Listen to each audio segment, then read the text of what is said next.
Morning, welcome back to the channel. It's Tuesday morning. Yeah, I took one day off on a bank holiday and I've spent the last 40 minutes catching up on phone calls and getting stuff organised. Mad, innit? Like all last week I didn't have one breakdown until Friday, and then I had two. The last time I worked a bank holiday I didn't have any breakdowns or any phone calls, and then the one bank holiday that I do take off, I've half a dozen phone calls to get back around to. Anyway, here's what it is. Nothing particularly urgent. A couple of services booked in, a couple of other jobs that I need to sort of plan for. So anyway, I've just dropped my shopping list off for a load of pipes to get made up. I'll collect them tomorrow afternoon, or I'll get someone to collect them tomorrow afternoon. This week's looking quite busy. There's a lot to get crammed in. It's all a lot of digger modifications this week. I've got a rotate kit to fit on a 225. I've got that 160-7 to put that extra two-way kit on that I'm making up, and then I'll have to go back up to HQ and finish that dozer valve, the dozer valve, whatchamacallit, doodah. But today I'm going to get out to the 160 with controllability issues. We found that joystick, that right hand joystick, that spool wasn't right, so I'm gonna go out to it. And then that Solar 75 that I serviced, the air conditioning belt was missing on it, so I've got one of those in the van to drop in and fit as well. Okay, we'll see you out there.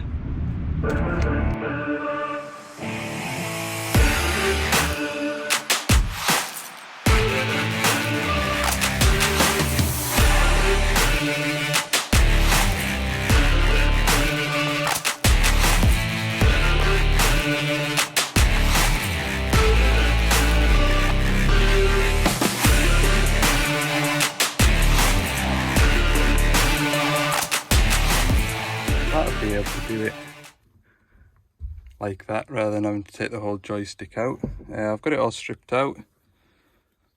I was expecting one of these springs to be snapped or a coil snapped off it, but looks alright to me. Anyway, I've got we'll put a new set in it and see what happens when we start it up. The fault was still present before I stripped it all down, so I'll know before I sort of have a play with it. But yeah, that plunger was sort of staying down and then popping up on its own accord. So that sits on the end of there, and that sits over there like that.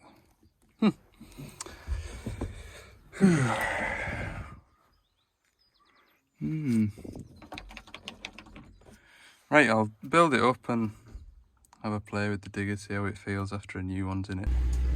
Well, it seems a lot better, that digger does. I'm pleased I didn't have all that armrest to take out and take that joystick valve out. We've had a go with it. It does seem a lot better, but I don't know, I don't know whether it's just because I'm looking for stuff wrong with it, but it does just, don't know whether it's just not sat on level ground. We'll see, because he seems to think it's a lot better, so we'll just let him work away and see what happens. Right, I'm not going to get that aircon belt done. I need to get back through to Carlisle. That pesky DX27, remember I mentioned that quick hitch valve that I changed? And I did say, didn't I? I'll be back at that. I'm going back to it. So I will. Somebody mentioned in the comments, just pull the quick hitch ram out and have a look at it. It's a fair shout, like there's something jamming that hitch valve up. And yeah, there's something jamming that hitch valve up and it keeps doing it. So I'll pull that. I never even thought. I'll pull that quick hitch ram out, strip it and see what sort of a state it's in.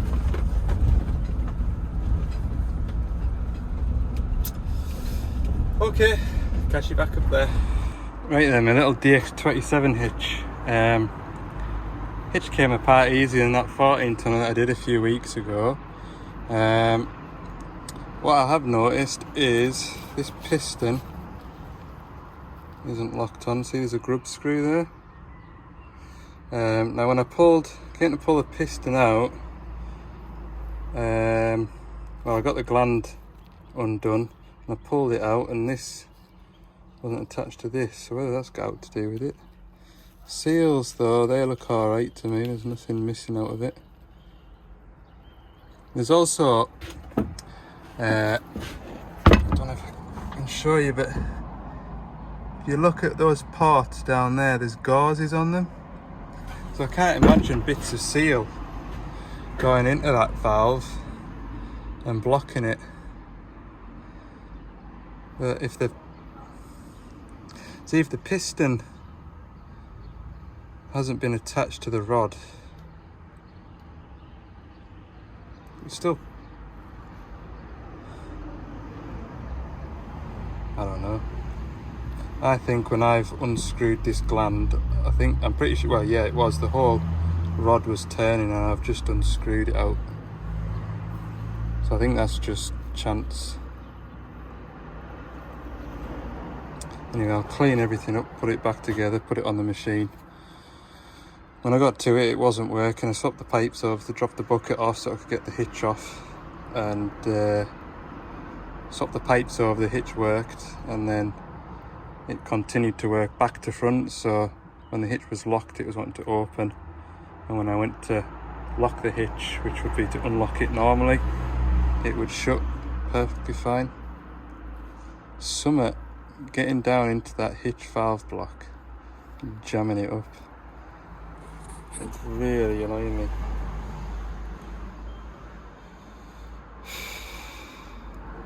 At least I know this is okay. I'll put it back together and I'll make sure that grub screw there is screwed in. There's the hitch back on the digger. I've been working it for ages now.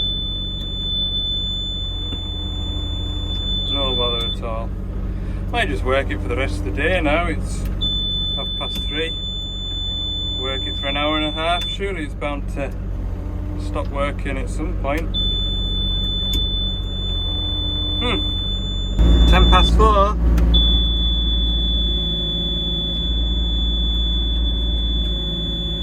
Still working.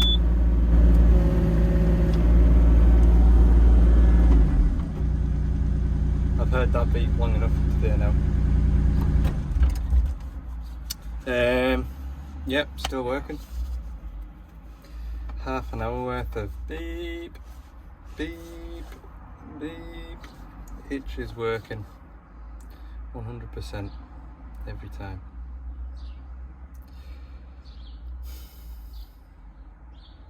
Just have to see how it goes, guarantee you. I'm gonna say 10 days from now, 10th of May, Ali, this hitch won't work.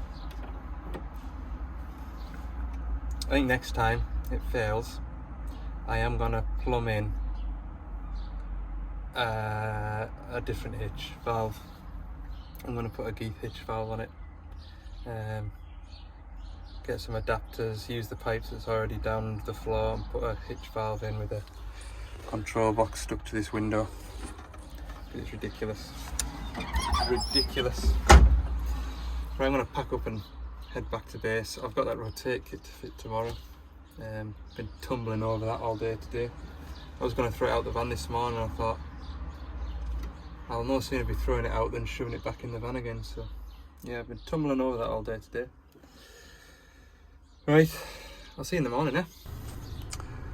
Wednesday morning. I'm just waiting in this sort of lay-by here for this customer's fella to come and show me into the woods to where this 225 is. I've got the rotate kit to fit today, so he's running a little bit late, which isn't a problem really. I went to the petrol station before I got here just to fill up with diesel. I noticed the Earth Movers magazine, so I grabbed it because it had a picture of an orange digger on, and in the back of it was this forestry machinery journal. And I was having a scan through this and spotted one of my diggers, look. you'll recognise that. That's tomorrow's job. Go and fit the Dash 7 up with this pipe work here, hopefully. But yeah, having a scan through it, look, I even got a mention. Ali K from Gordon's, look. The Doosan DX160-5 has not missed a beat over the last 3 years and is one of the most reliable machines in the growing fleet. I'm telling you, the future's bright. The future is orange. Name that advert. That's a blast from the past.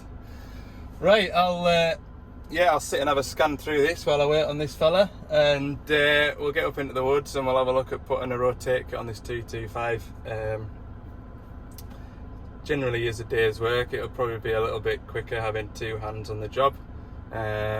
Hopefully this fella will run the pipes up the boom while I get the nitty gritty stuff done under the cab and whatnot, but we'll talk some more about that when we get onto site.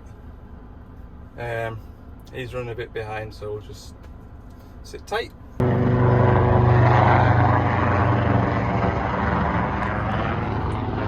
I've got an Apache gunship, just making sure we're doing the job right today. Using us as target practice, I think. We are really in the back of beyond. It was about 7 miles into here and we could keep going as well. This is the 225 we're on with today. It's getting the rotate kit, so all of this will be on that machine by 3-4 o'clock, I'm hoping. That's the plan, because I could do with getting back to the yard this afternoon and making that bracket up to hold that valve. Still not got around to doing that yet. I would like to have got that done yesterday, but didn't. So yeah, I'm just warming the machine up and then I'll get it into a position where we don't need to keep moving it. Normally I just put it slightly cross carriage, then you can get underneath the cab and into the pump bay and whatnot. The key to doing this job is basically all the hydraulic fittings are in separate bags, and then it's an ORFS kit, so there's at least 2 O-rings for each fitting to go on. Those O-rings are in separate bags. So the key to doing this job is to unpack everything, lay it all out and sort of put it all in size order and just spend half an hour, 20 minutes doing that. And then you just go to the pile that you need to be at for getting out fittings. It saves you ratcheting through out boxes and ratcheting through bags and everything. So just spend 20 minutes now laying everything out. Right, everything's kind of laid out in boxes. Got fittings, O-rings, bolts and clamps. First job is to take these bungs out, and unfortunately they'll all be to sort of clean up with taps and WD-40 right the way up the boom. There's pipes going down either side, and I'm going to make a start under the cab here, getting the pilot piping fed through. So take this belly plate off and see what we can find under here. I wonder how many times we've been blown up since we've been working here. Still trying to get us. Under here now I've got this is the EPPR valve. This is the plug, so it's all wired up for it. Zoom you out a bit. It's all wired up for it. I just need to put the adapter from that onto these 2 solenoid coils. We take a pressure feed from here and a tank feed here. Got pressure on this side, tank on this side, and these are the 2 pipes that are going to go and work our spool one way and the other way like that. So we'll get that plumbed in very shortly. Progress update, we're still getting fired at by the Apache. Came right close earlier and just hovered. Update on the machine. Got pilot piping in. That's the EPPR valve, wiring in. Teed into the pilot pressure and tank line, and we've run these pilot hoses through to the valve. I'm going to show you that now. This is where they mount the rotate valve on the 225s.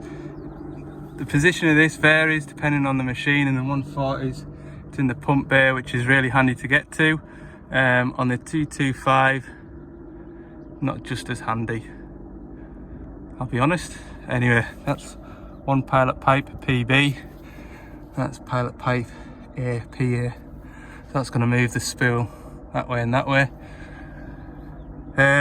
Next job will be to run the outlet pipe, which goes onto a bulkhead at the bottom of the boom. So I'll run that one real quick, and then run the pressure and the tank line into the pump bay, and then it's when it gets a bit messy after that, because I've got to take a pump feed or a tank feed in the rotate pump.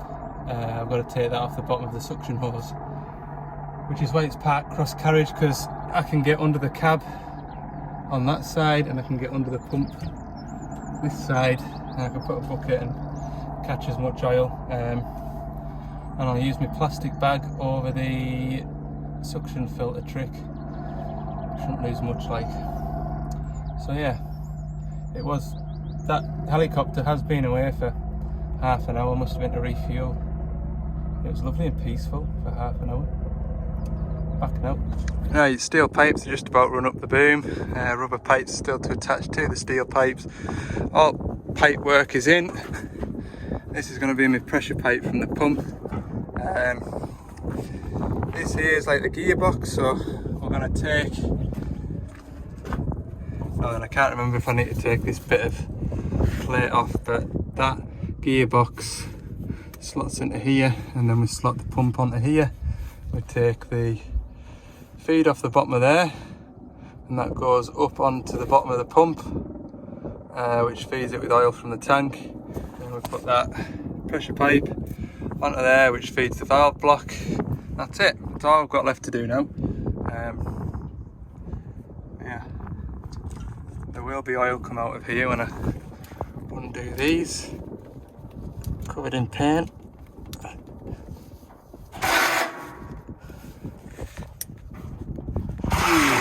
That's gonna want to go. I need a hammer just to chop that in. I think I don't want to round them off. Yeah, they're tight. Right, we're nearly finished, and I'm going to show you this thing in a second, because that bung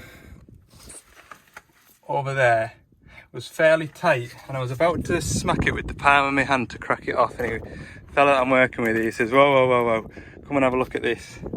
And he got us this out of his van, look. So you put it over your spanner like that, it extends it, and then look, it's even got a 3/4 drive doodah for it. What a bit of gear that is. Mule Wernskook. That's what it is, and that is going in my Amazon shopping list. Beast. He said he's got some for some little spanners as well. That is so cool. Right, we've pretty much finished the install. What I'm doing now is just cracking this pipe off. Before I started filming, there was a bit of air come out. Just get the air through this gear pump, because we don't want to run it and airlock it. So we've got oil coming out there now. We'll just crank it over and stop it, crank it over and stop it, crack this pipe again, make sure we've just got oil and no air in it, and then we should be good to start and run it. Check for any loose fittings. Another thing I forgot to mention, obviously I've put this gearbox in the side of here, which has drained the pump of oil, so I'm also just cracking this one. This is basically the case drain for the pump, if you will. You can see the air bubbles coming out. It's sort of running a lot more oil now. Yeah. Always, if you're fitting a new pump, like that for example, always bleed the air through. I know the Rexroth pumps, which is sort of the really expensive pumps, they only run for a minute or so after fitting them. If you haven't bled them pumps up right, they only run for a minute, and then that's them, the junk. Always told on training and as an apprentice, always bleed hydraulic pumps up if you've run any oil out of them. So that's the kit installed. If I rock this thumb wheel here now, you can see both pipes tensing up. It's all good. So I'll park this machine back up now, head out of here. The Apache gunship's gone home for its tea anyway. Must have burnt some fuel today. It kind of came over for another hour or so there before and then disappeared again. Been on and off all day, shooting at us. Right, we'll get this machine packed up. That's me done for the day. It's 5:30 now. I'll have about 40-45 minutes back home. Fair enjoyed today, to be honest. I've been working with this company's engineers. It's been a nice fella to talk to, and it's nice to, you know, do a job with someone that's got a similar sort of work ethos and similar interests and stuff like that. So yeah, it's been quite good to have a bit of company. Anyway, hope you've enjoyed this video. If you have, let me know by giving it a thumbs up. If you haven't already, don't forget to click the subscribe button. For more bits and pieces throughout the week, head over to Ali's Digger Diary on TikTok and Instagram. Right, I need to follow this fella out because I do. I wasn't paying much attention when I was driving in.